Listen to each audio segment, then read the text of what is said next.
Ketika Bapak Ibu bangun tidur ya, langsung yang terbayang di dalam benaknya, hari ini saya apa programnya ya? Oh, hari ini saya rapat nih, ada janji pagi-pagi ini.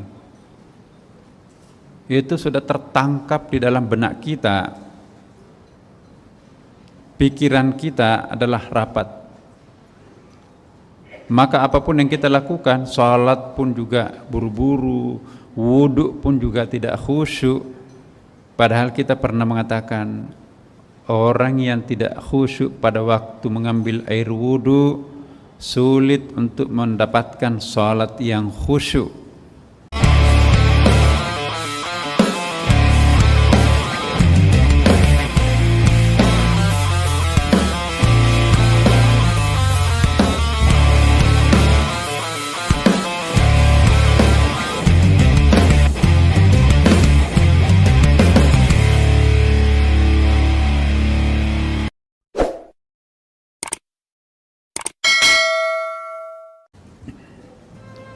Bismillahirrahmanirrahim. Assalamualaikum warahmatullahi wabarakatuh. Alhamdulillah wa syukurillah wa salatu wassalamu ala rasulillah Sayyidina habibina wa syafi'ina wa maulana Muhammadin sallallahu alaihi wasallam. Amma ba'd. Ibu-ibu dan bapak sekalian yang dicintai dan dimuliakan Allah Subhanahu wa ta'ala, marilah kita kembali memulai pengajian kita dengan memohon semoga malam Jumat penuh berkah ini kembali kita mendapatkan ridha-Nya, kembali kita menemukan sesuatu yang sangat sejati di dalam diri kita masing-masing dengan membaca Ummul Quran, Ummul Kitab, Ummul Du'a, Surah Al-Fatihah. Ala hadhihi niyyah wa ala kulli niyatin salih. Al-Fatihah. A'udzu billahi minasy syaithanir rajim. Bismillahirrahmanirrahim. Alhamdulillahi rabbil alamin, arrahmanir rahim, maliki yaumiddin. Iyyaka na'budu wa iyyaka nasta'in. Ihdinas siratal mustaqim, siratal ladzina an'amta 'alaihim ghairil maghdubi 'alaihim waladdallin. Jadi Bapak Ibu sekalian, hari ini malam ini kita akan melanjutkan pembahasan kita seperti yang pernah kita bahas pada pertemuan yang lalu.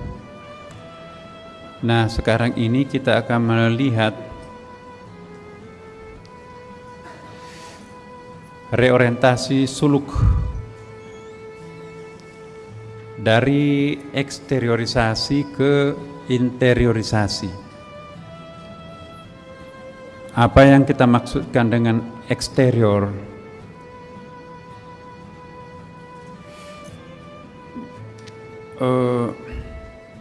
Mungkin contohnya saya akan mulai dari contoh Bapak Ibu. Ketika Bapak Ibu bangun tidur ya,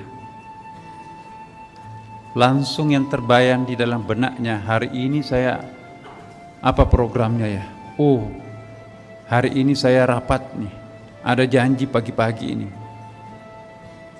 Itu sudah tertangkap di dalam benak kita. Pikiran kita adalah rapat. Maka apapun yang kita lakukan, salat pun juga buru-buru, wudhu pun juga tidak khusyuk. Padahal kita pernah mengatakan, orang yang tidak khusyuk pada waktu mengambil air wudhu sulit untuk mendapatkan salat yang khusyuk. Kita harus memulai khusyuk pada waktu mengambil air wudhu.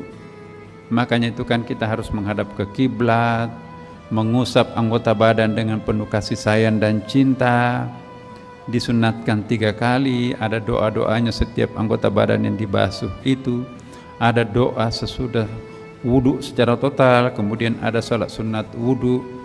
Tidak ada kata-kata duniawi lagi setelah mengambil air wudhu dan langsung sholat. Tentu kita harus menutup aurat, pakaian yang kita gunakan pakaian yang bersih, dan pikiran kita pun juga jernih dan bersih. Wudhu itu tidak hanya membersihkan lahiriah kita, tapi Ketika membasuh kepala, kita juga bersihkan, niatkan membersihkan isi kepala kita yang sering kotor. Ya, kita membersihkan tangan kita, apa yang pernah dilakukan tangan ini, dosa-dosanya apa, tanda tangannya semua benar atau enggak. Dan saya sering mengatakan, mengapa kaki selalu dibasuh? Karena kita enggak tahu kemana kaki ini gentayangan setiap hari. Lebih sering mana kita langkahkan, ke masjid atau ke tempat-tempat yang lain. Nah, Bapak Ibu sekalian, disinilah kita perlu mengevaluasi diri kita. Terus terang Bapak Ibu sekalian, bukan sebuah jaminan kita melakukan puasa Senin Kamis, sholat di jauh-jauh datang ke Sunda Kelapa, itu otomatis terjadi proses interiorisasi. Tidak Bapak Ibu. Hanya kesadaranlah yang membuat orang itu bisa melakukan reorientasi perjalanan spiritual atau suluk. Saya ingin mengajak kita semua untuk kontemplasi dan sekaligus introspeksi pada malam ini. Begitu kita bangun tidur, kita sepertinya mematok diri kita itu menjadi pengabdi duniawi, pengabdi lahiriah kita. Semuanya eksterior, semuanya unsur luaran diri kita semua. Iya, kita sudah menarget diri kita. Hari ini saya harus rapat di 3 tempat. Ya, makanya itu ganti mobil yang plat ganjil atau kalau perlu siap naik ojek dan seterusnya. Kita sudah mematok diri kita bahwa seharian ini penuh dengan jadwal. Dan jadwal itu diusahakan untuk dipenuhi semaksimal mungkin, tetapi tanpa pernah memberikan ruang batinnya. Tidak ada interiorisasi. Salat ya salat Bapak Ibu, bahkan ke masjid, tapi buru-buru pergi. Orang zikiran di masjid, enggak, meeting pagi-pagi saya harus pergi. Sambil buang air pun juga mikir apa yang harus dikerjakan, sambil mandi pun. Padahal Rasulullah sallallahu alaihi wasallam pada saat di kamar mandi, pada saat sedang mandi, ingatannya tertuju kepada Allah. Bagaimana khusyuknya kita pada waktu berwudu, maka seperti itu pula khusyuknya kita kalau kita mandi. Tapi kita membayangkan macam-macam pada saat di kamar mandi. Setelah itu kita pilih pakaian, oh ini pakaian ini. Akhirnya kita pilih kira-kira yang mana yang paling menarik perhatian orang lain. Ya, mohon maaf ibu-ibu, kaum perempuan. Oh, ini enggak jadi. Ini yang bisa lebih memusatkan perhatian orang lain kepada saya. Tas mana? Oh, ini lebih bisa memusatkan perhatian orang lain. Tanpa pernah membayangkan Bapak Ibu sekalian, mendemonstrasikan pakaian aksesoris yang lebih di tengah-tengah orang yang tidak mampu, maka itu sesungguhnya kita memancing orang lain untuk berdosa. Di pengajian, tadi teman-teman saya itu pakai tas Hammer. Ya. Di dalam tas Hammer itu ada bungkusnya plastik. Ya, mungkin karena plastiknya juga masih bagus. Kantong kresek paling luar, karena pakai sertifikat 2 miliar, 3 miliar, lebih mahal tas daripada rumah. Nah, akhirnya orang yang melihatnya itu terpancing. Dia memaksa suaminya, dia menekan anaknya, kumpul-kumpul uang, karena uangnya enggak cukup, maka apa boleh buat, terpaksa suaminya melanggar aturan. Anaknya pun juga melanggar aturan. Hanya harga sebuah selera, maka orang lingkungan keluarganya itu terpaksa.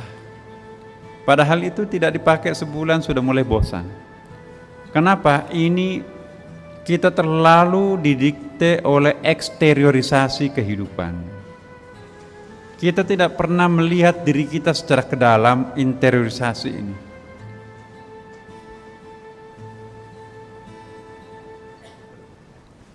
Ada namanya at-tamanni, angan-angan. Jadi di dalam pikiran kita itu penuh dengan angan-angan. Nanti tahun depan saya akan seperti ini. Nanti anak saya nanti kalau sudah jadi sarjana, wah ini saya akan sekolahkan menjadi apa ke Amerika dan sebagainya. Padahal anaknya baru 1 tahun. Jadi dipenuhi proses eksteriorisasi kehidupan. Jadi semua itu serba melekat pada dirinya dia pikirkan. Tidak pernah dia menengok batinnya sendiri seperti apa. Nah, pada kesempatan ini Bapak Ibu sekalian, mari kita mencoba memberikan ruang sedikit interior kita. Ya. Perfect semua dari luar. Dari segi pakaian oke, kendaraan oke, rumah oke. Pekerjaannya di mana-mana, uangnya pun juga mengalir, depositonya juga belum 7 turunan enggak pernah habis. Memang salat Jumat, zikir melingkar, tasbihnya berkali-kali, tapi pikirannya entah kemana.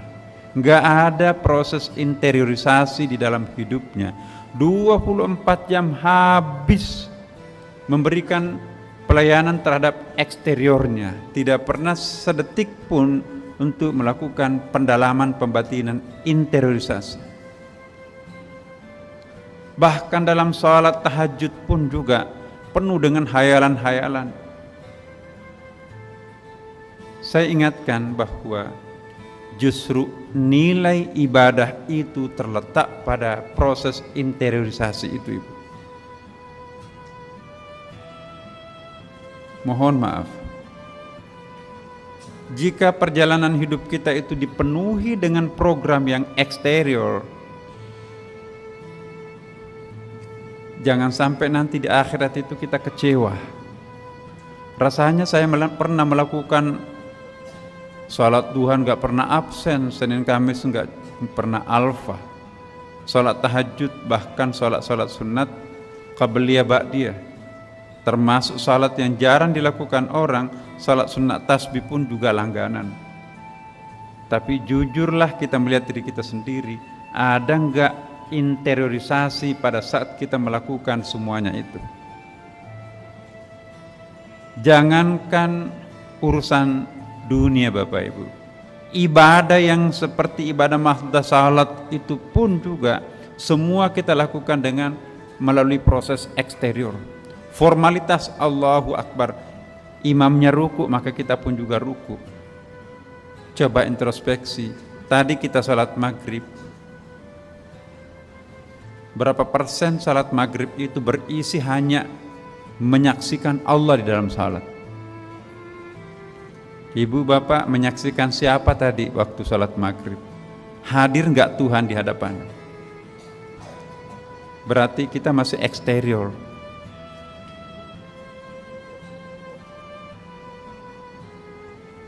Jangan kita bangga dengan kuantitas, banyak rakaatnya, banyak jumlah sumbangannya. Selama itu tidak melakukan proses pembatinan, tidak menukik ke dalam batin, maka sesungguhnya bisa dipastikan itu manfaatnya sedikit sekali.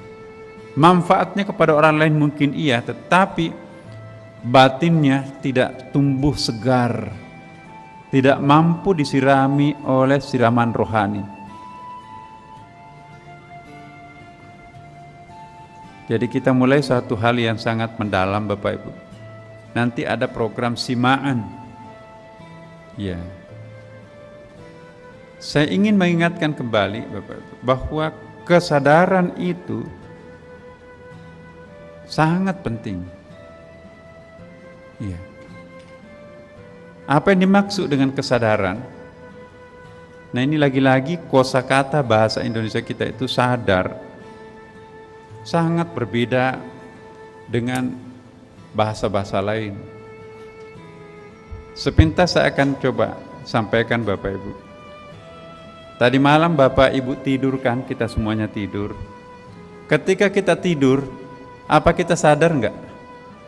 Ya. Ketika tadi malam kita tidur, sadar nggak ada cicilan yang belum terbayar?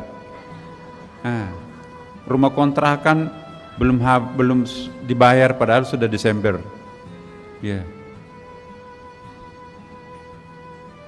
Ya. Ada nggak dendam pada saat kita sedang tidur? Nggak ada.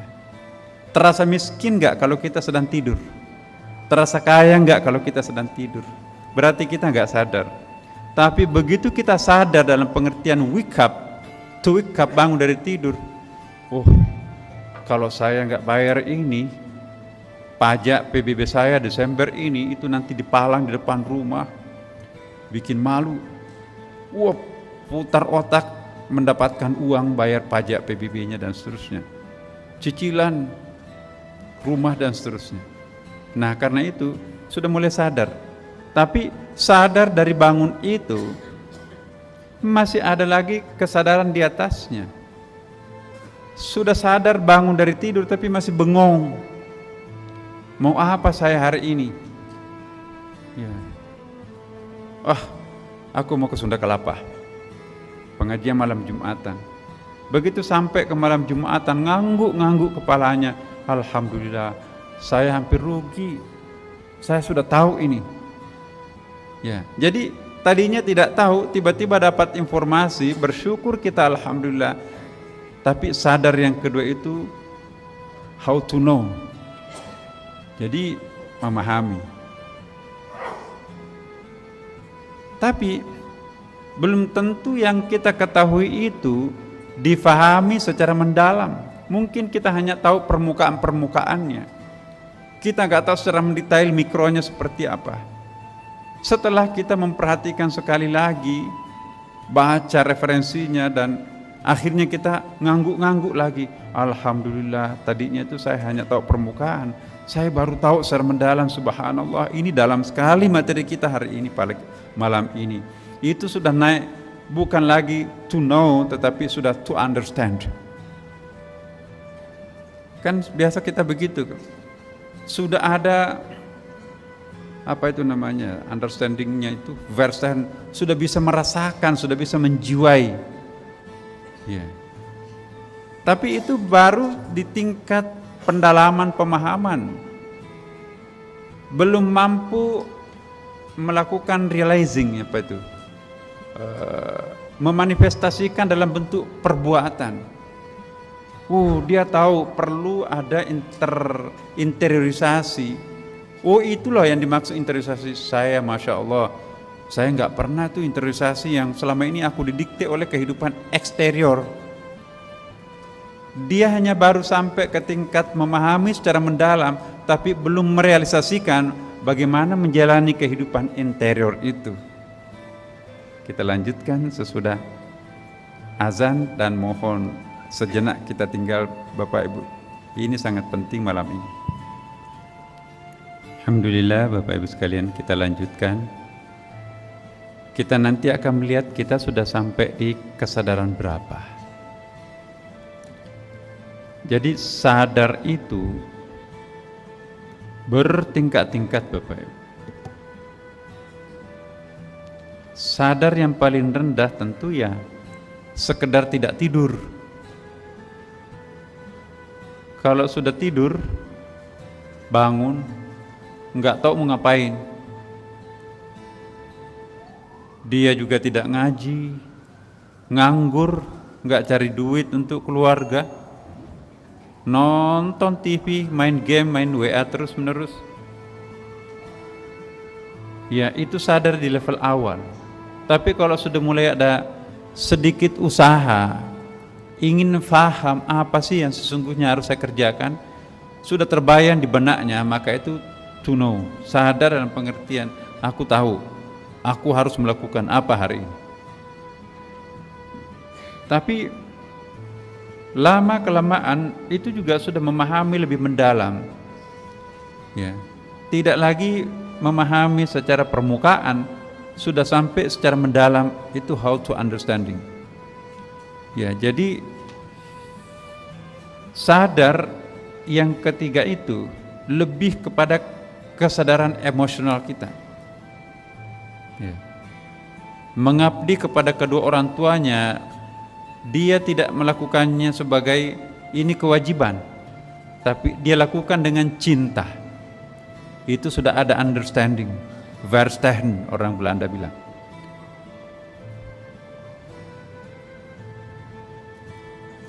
Tapi understanding ini belum suatu jaminan, karena masih dalam bentuk idea sebetulnya. Meskipun idenya itu sudah sangat mendalam, belum ada action yang realistik di situ. Ketika kita tahu secara mendalam, kemudian kita terpanggil untuk memulai sesuatu, sekecil apapun kita harus memulai. Nah, itu sudah terjadi apa yang disebut dengan realizing. To realize, memanifestasikan. Ya. Ini sadar, tapi sadar karena tahu fungsinya apa dan tahu maknanya apa. Kalau saya tidak melakukan ini pasti saya rugi.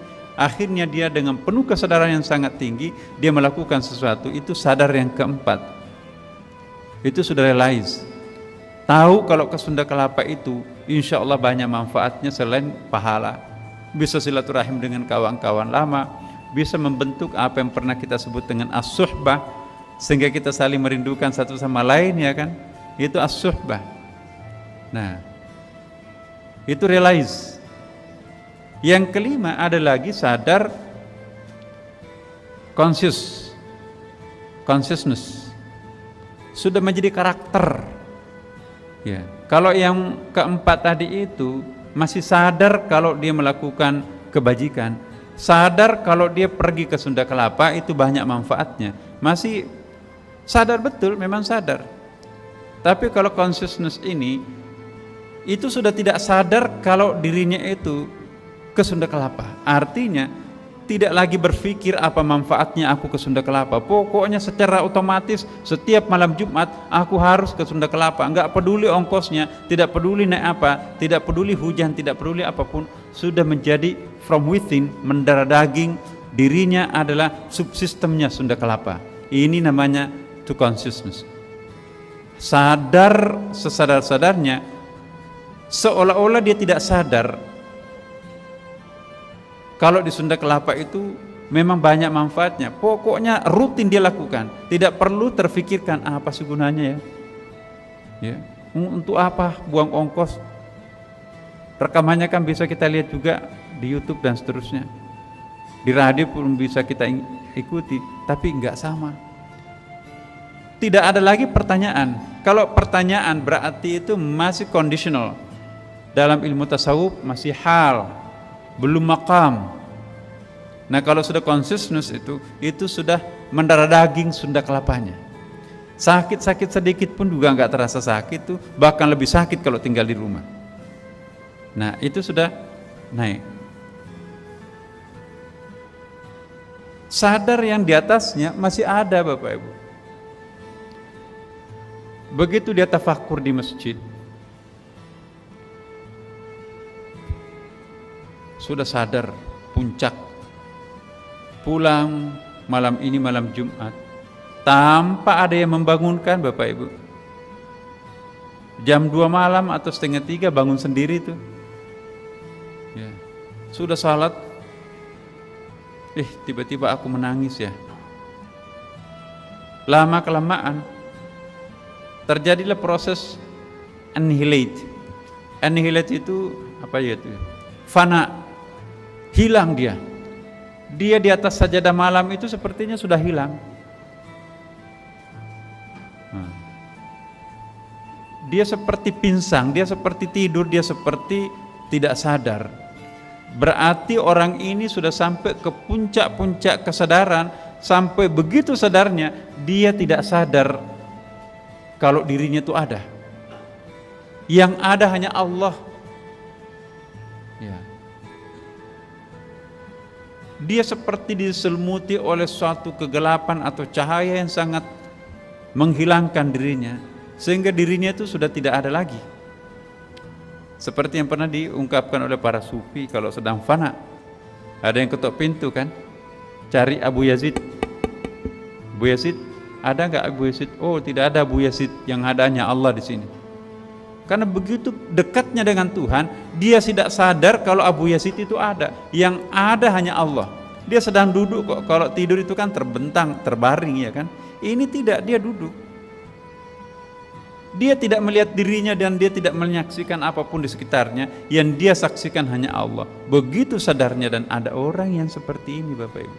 Itulah yang disebut dengan to annihilate, hilang, melenyapkan dirinya sendiri, dan yang ada adalah Allah Subhanahu wa ta'ala. Inilah yang disebut dengan fana.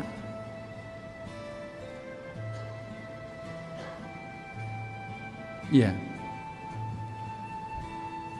Apa sudah pernah kita seperti ini? Yang ketujuh, ada yang disebut dengan to remain, persevere. Artinya sadar dari pinsangnya, sadar dari mabuk spiritualnya tadi itu. Ya. Sadar dari pinsang itu, itulah yang disebut juga dalam bahasa tasawufnya dengan baqa, al-baqa. Kalau yang 6 itu fana, maka ini baqa. Begitu sadarnya, dia sudah tidak mabuk lagi, dia sudah bisa melihat siapa yang datang. Oh, ada ibu yang datang, tapi dia menyaksikan ibunya itu adalah tajallinya Allah. Begitu dia melihat pohon, yang dia saksikan tidak ada yang disaksikan selain hanya Allah. Dia sudah memandang wujud itu hanya satu. Yeah. The only one appearance itu hanya Dia. Dia besar Allah Subhanahu wa ta'ala. Selama kita masih menyaksikan banyak, berarti tingkat kesadaran kita masih di bawah. Tapi kalau kita sudah mampu menyaksikan yang ada ini hanya satu wujud, hanya wujudnya Dia, maka itu kita sudah berada di level baqa.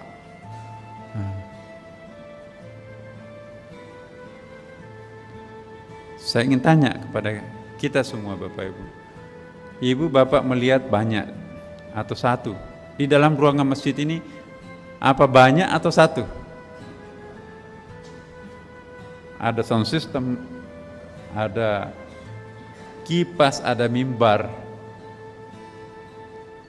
ada langit-langit, ada karpet, ada teman-teman laki perempuan, banyak sekali kan Bapak? Selama kita masih menyaksikan wujud itu banyak, berarti kita masih di level bumi. Mohon maaf yang baru pertama kali hadir, ini sudah lama sebetulnya, sudah sering kita juga singgung ini. Tapi kalau orang sudah menjadi tanda kutip manusia langit, dia tidak melihat ini banyak. Dalam benaknya ini hanya satu kok. Apa? Masjid. Siapa yang tampil dalam bentuk karpet? Siapa yang tampil dalam bentuk tembok, menara, mihrab? Semuanya satu, yaitu masjid. Bisa nggak ada masjid tanpa ada karpet, tiang, atap, dan sebagainya ini? Nggak ada kan? Jadi disinilah ada 3 teori Bapak Ibu. Filsafat mengatakan banyak itu atau wujud itu banyak. Yeah. The existence too many. Eksistensi itu banyak sekali. Tapi menurut kalangan sufi tidak. Wujud cuma satu. Cuman wujud itu ada yang tampil dalam bentuk gelas, meja, kursi, sound system Bapak Ibu. Ya. Satu. Ada lagi yang mengcombine.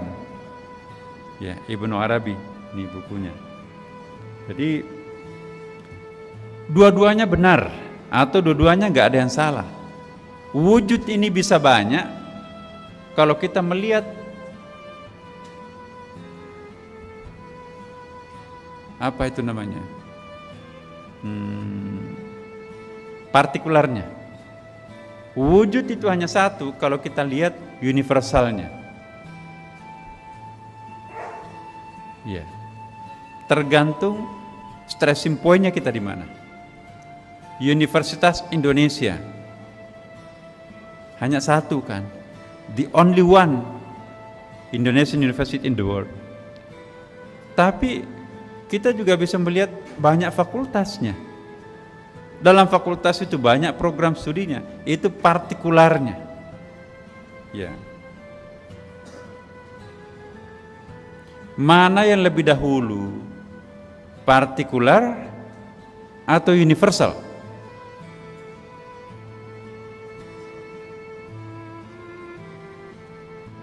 Ayo. Duluan mana? Universal atau partikular?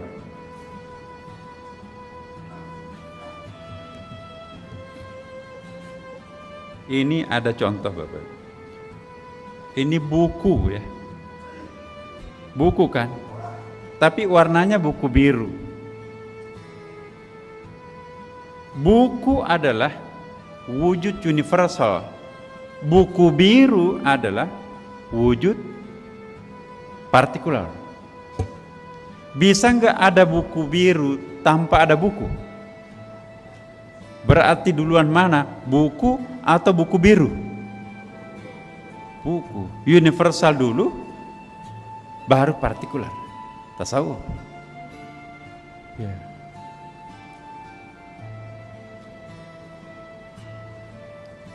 Ini penting. Jangan sampai kita mengatakan duluan makhluk daripada sang penciptanya. Iya kan? Nah, ini kita di sini bukan hanya tasawuf. Malam Jumatan kita di sini bukan tarekat. Dalam pengertian ada ya kayak tarekat di kampung atau di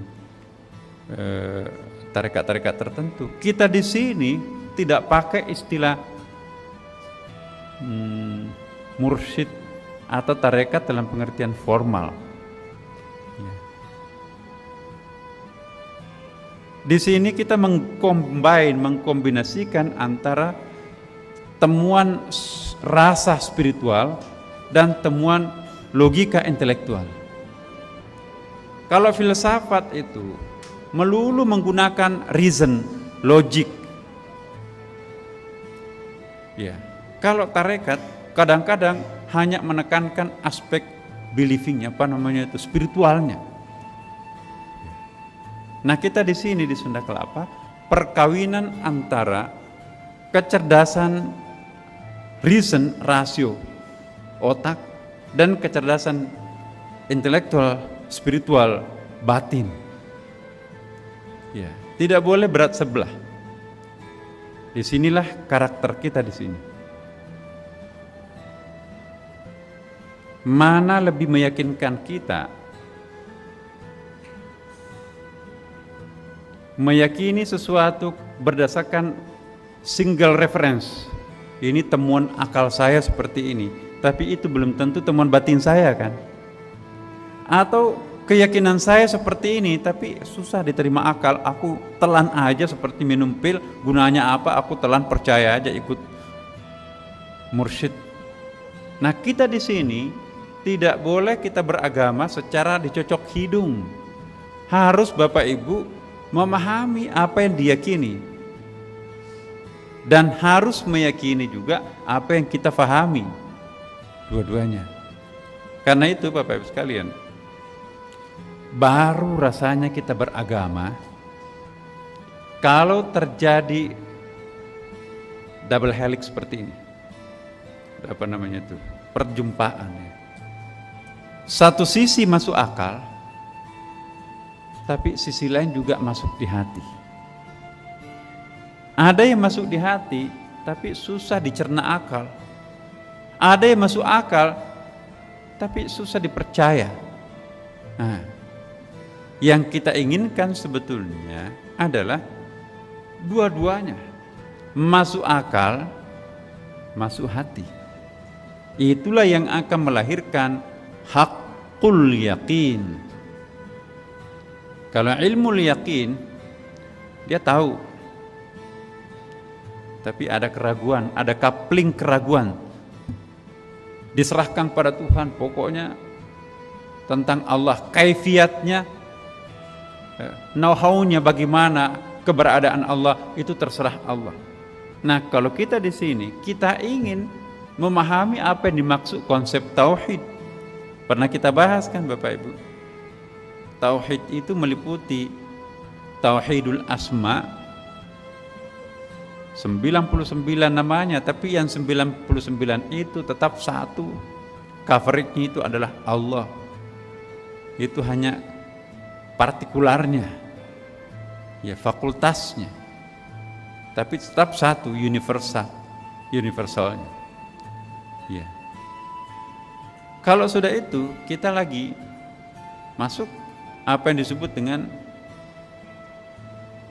tauhidul af'al, perbuatan, tauhidnya perbuatan.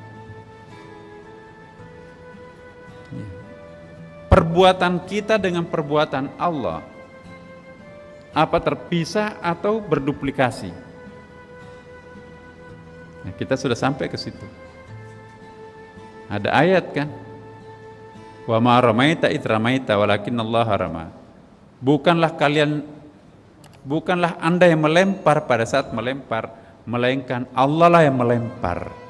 Jadi perbuatanku dan perbuatannya tauhid. Bagaimana ma'rifahnya sampai kepada pemahaman pengertian seperti itu. Itu tauhidul af'al. Kita sudah pernah bahas tuh. Ada lagi tauhidus sifat. Sifat-sifat kita, pengasih, penyayang dan seterusnya. Ya. Sifat-sifat itu juga itu tauhid. Bagaimana sifatku, sifat kita semua itu juga menjadi sifatnya sang dia.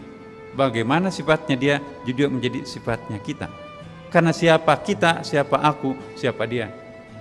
Itulah yang disebut nanti dengan tauhidul zati. Satu dalam zat.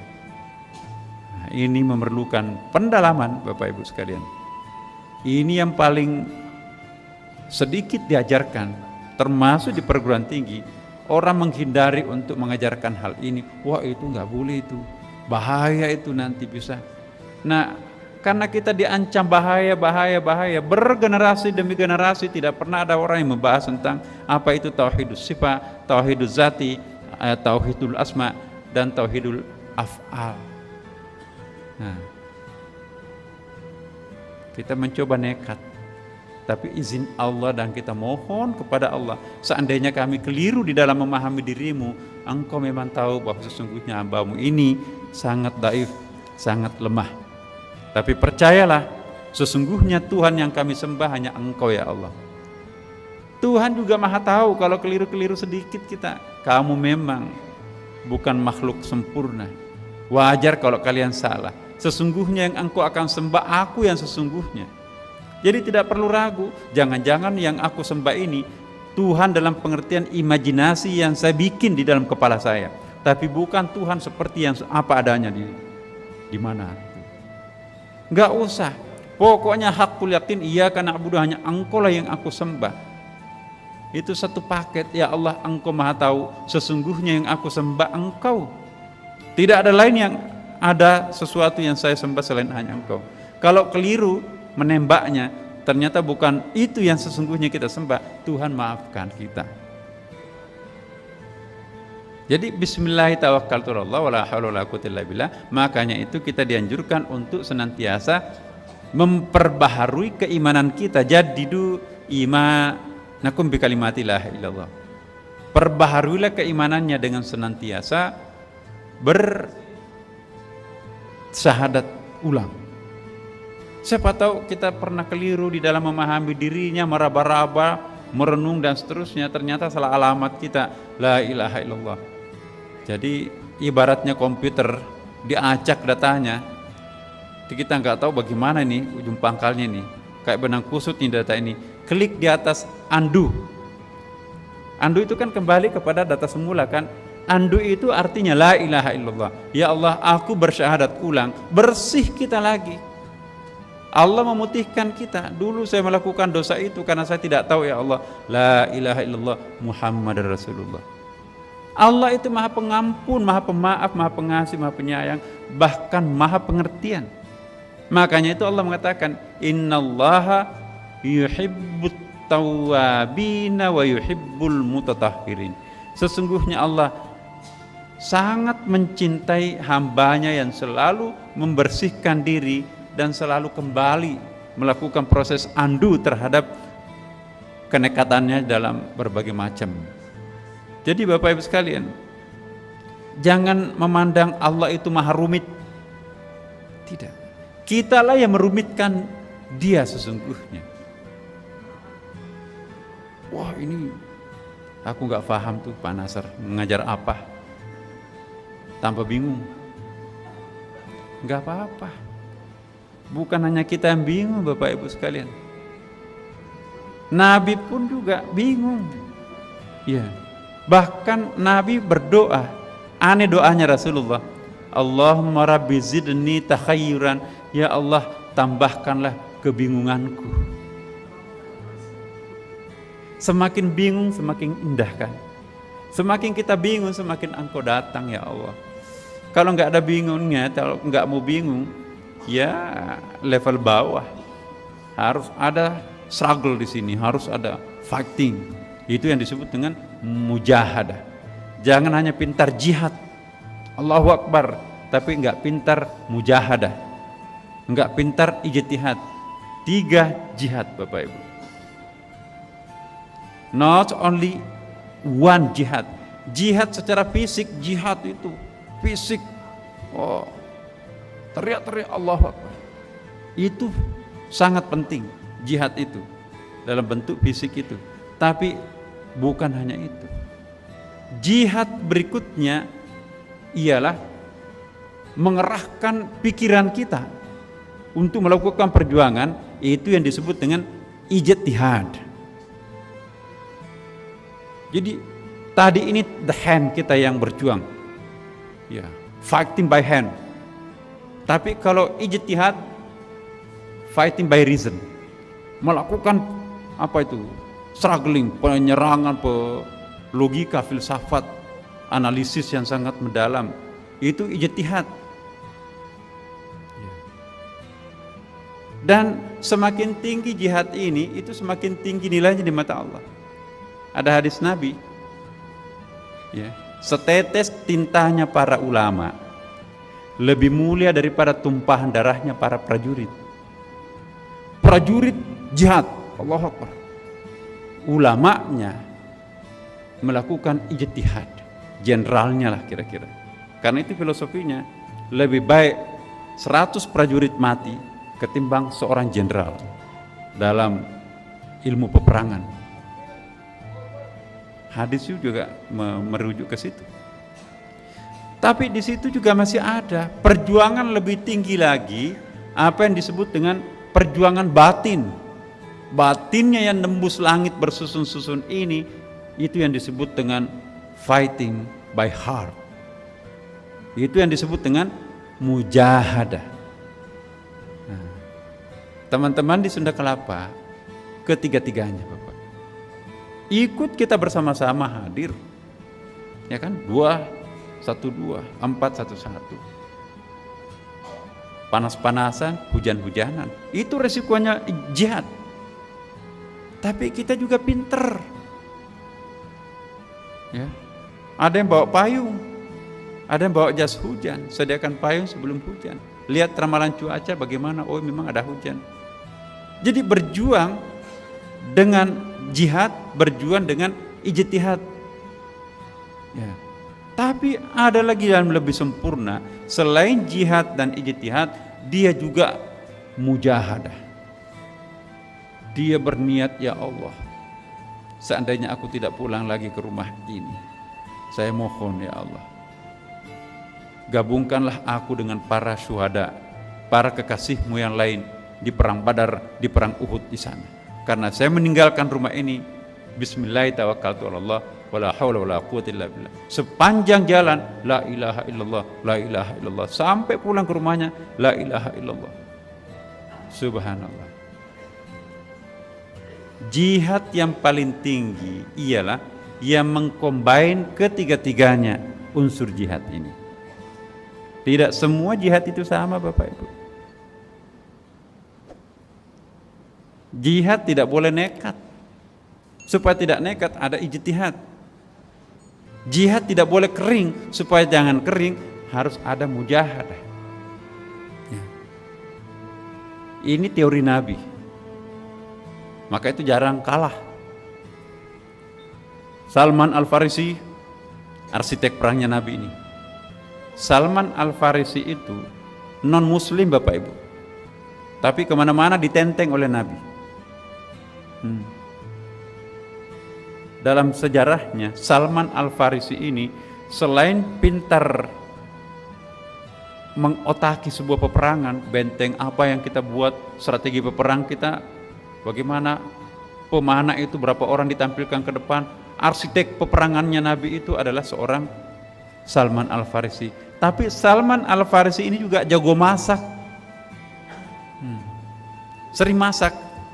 Nabi diberikan makanan, ini coba masakan saya ya Rasulullah, begitu cintanya terhadap Nabi, walaupun pada waktu itu belum muslim.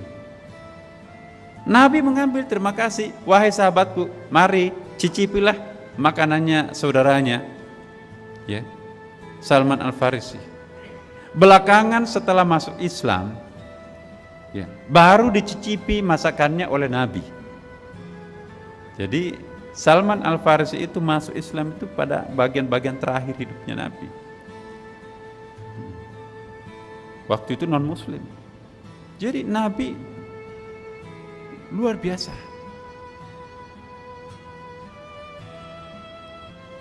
Nah, kita harus sadar,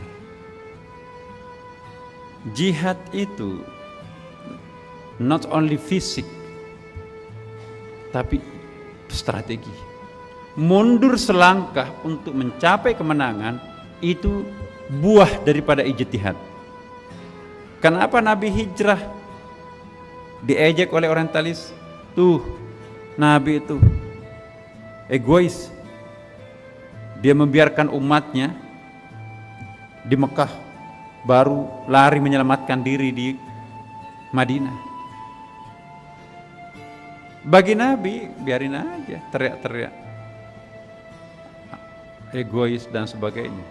Tapi strategi Nabi, mundur selangkah untuk meraih kemenangan jauh lebih penting ketimbang nekat nabrak tembok itu, mati konyol.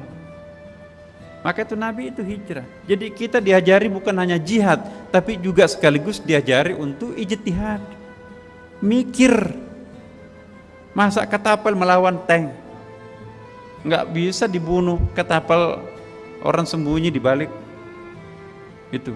Tapi kita juga tidak bisa menghina orang yang mau melakukan perjuangan ketapel dengan tank. Daripada kita nggak berbuat sama sekali, jihad pun juga enggak. Jadi kita jangan menafikan perjuangan orang, sekalipun di mata kita konyol, tapi Allah akan mengukur pengorbanan seorang hamba. Jangan pernah langsung menyalahkan orang lain, Bapak Ibu. Siapa tahu di mata Allah lain. Itu tolak ukur kamu jihad, tapi tolak ukurku adalah ijtihad. Tolak ukur kalian jihad dan ijtihad, tapi tolak ukur aku, kata Allah, adalah mujahadah. Nah, jangan saling menyalahkan. Kita perlu, ya, la tadkhulu min babin wahidah fadkhulu min abwabin mutafarriqah. Jangan kalian la tadkhulu min babin wahidah, jangan masuk dalam satu-satunya pintu, tapi masuklah melalui berbagai macam pintu. Ketika Nabi menyerang kota Mekah, Fathu Makkah, Nabi bagi tiga kan, kamu jalur bukit, lewat bukit, kamu jalur lembah, semua di situ lewat lembah. Pasukan ini lewat dataran. Jam sekian kita kumpul di perbatasan Makkah. Abu Sufyan sang panglima perangnya kafir Quraisy pada waktu itu pandang enteng, ngapain segelintir begitu, nggak bakalan ngapa-ngapain dengan kita yang heboh, yang kuat. Alangkah kagetnya mereka, tidak ada persiapan, bahkan tentaranya masih tidur kan tengah malam. Tiba-tiba berkumpul jalur darat, jalur bukit dan jalur lembah, jalur dataran, ngumpul sudah dalam keadaan terkepung. Mau membangunkan mereka tentara-tentaranya sudah terlambat. Nah, ini Nabi. Gemetar semuanya, pasti kami akan disembelih. Hukum adat perang, laki-lakinya disembelih, perempuannya diperbudak. Udah, nasib kita harus disembelih malam ini. Tapi apa kata Rasulullah? Begitu gemetaran semua orang-orang Mekah pada waktu itu, termasuk Abu Sufyan. Ya, antumut tulaqa, jangan takut, kalian adalah sudah bebas. Siapa yang masuk di rumahnya, pimpinannya, bosnya, kepala negaranya, presidennya, panglimanya, Abu Sufyan, aman. Wah, lari. Laki-laki semuanya lari ke rumahnya Abu Sufyan. Enggak muat. Siapa yang masuk di pelataran Ka'bah, aman, enggak akan diganggu oleh umat. Itu juga penuh, karena Ka'bah pekarangannya waktu itu kecil. Siapa yang masuk ke dalam rumahnya, kunci pintunya, aman. Rasulullah tuh. Wah, lega sedikit. Berunding tengah malam. Ya. Antumut tulaqa, kalian aku bebaskan. Jangan khawatir. Wah, tadinya gemetar. Ya.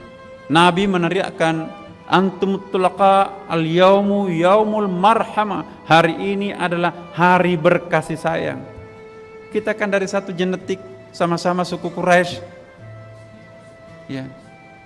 Paling jauh 13 kalian kita di sini, nggak ada orang lain. Kalian merdeka, kalian bebas. Yang penting jangan macam-macam. Al-yaumu yaumul marhamah. Wah, langsung gembira. Alhamdulillah, kira-kira maksudnya. Kami tidak jadi disembelih. Perempuannya juga gembira, kami tidak jadi diperbudak. Orang Arab memperbudak perempuan kayak apa itu? Dalam benak Bapak Ibu tahulah. Antumut tulaqa, kalian merdeka tanpa tebusan. Al-yaumu yaumul marhamah, hari ini adalah hari berkasih sayang. Sesudah salat subuh, salah seorang sahabat Nabi keliling teriak-teriak, ya, al-yaumu yaumul malhamah. Al-yaumu yaumul malhamah artinya hari ini adalah hari pertumpahan darah.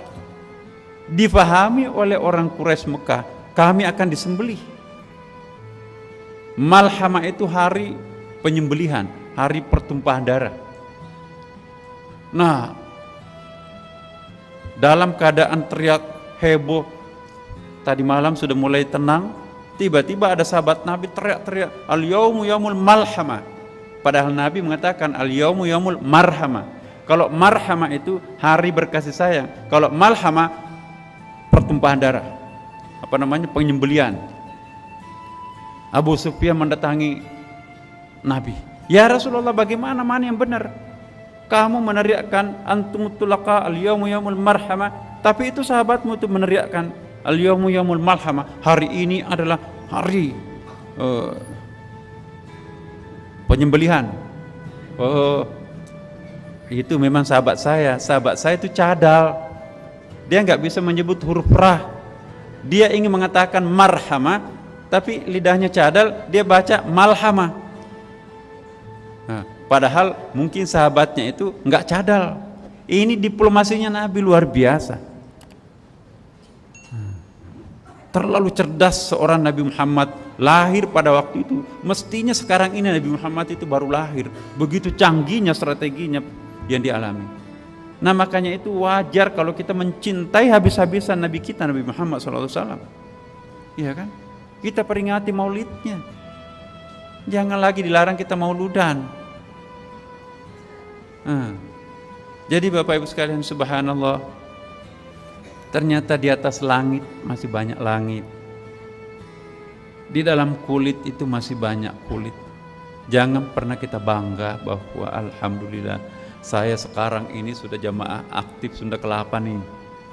Jangan sampai kita baru yang ketiga, sudah tahu memang understandingnya, tapi belum realize masih suka kasar sama istrinya, masih suka banting pintu, itu belum realize ngaji tasawuf tapi banting pintu mobilnya.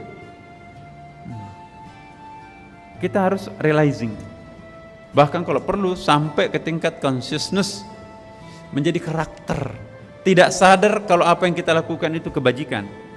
Kalau orang masih sadar kalau dia melakukan kebajikan, maka itu namanya mukhlis.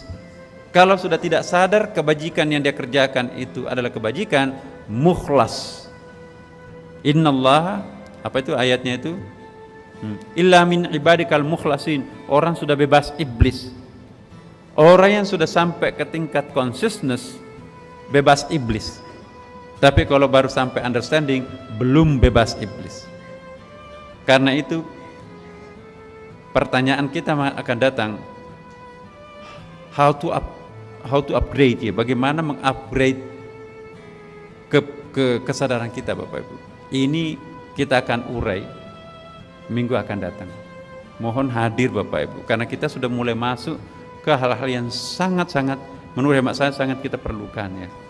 Ya, doakan juga saya supaya bisa sehat ya, kemudian doakan juga bisa diberi kesempatan juga oleh pengurus dan kita bisa share. Insya Allah Bapak Ibu sekalian, mudah-mudahan Allah membukakan rahasianya untuk kita bisa memahami siapa hakikat dirinya, dan dengan demikian kita akan menjadi insya Allah kekasihnya, digabungkan dengan para kekasihnya nanti kalau kita sudah wafat. Ala hadhihi niyah al-Fatihah.